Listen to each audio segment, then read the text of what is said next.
لكن أنا أقول لكل أهلنا في السودان: دافعوا عن أنفسكم. كون الناس تسلحوا ودافعوا عن أنفسهم ده مطلوب شرعا أصلا. ربنا سبحانه وتعالى قال: وأعدوا لهم ما استطعتم. باب كف اللسان في الفتنة. انتبهوا، كف اللسان في الفتنة.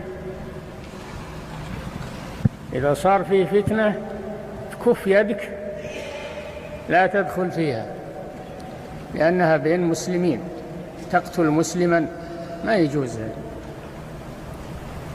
كف لسانك أيضا، ما يكفي كف اليد، لأن يعني بعض الناس يكف يده يصير جبان بعد، ما يريد القتال ولا يريد، جبان. هذا حال كثير منا، لكنه ما يكف لسانه، يحرض على الفتنة، يحرض على الفتنة ويرغب في الجهاد، يقول هذا جهاد. كف لسانك عن تحريض المسلمين على الفتنة، لأن هذا يقلل منها. أما إذا شجعتهم على القتال وقلت روحوا قاتلوا، يقول لعيال المسلمين روحوا قاتلوا، ما يجوز هذا. كف لسانك، أسكت، لا تزيد الشر شرا.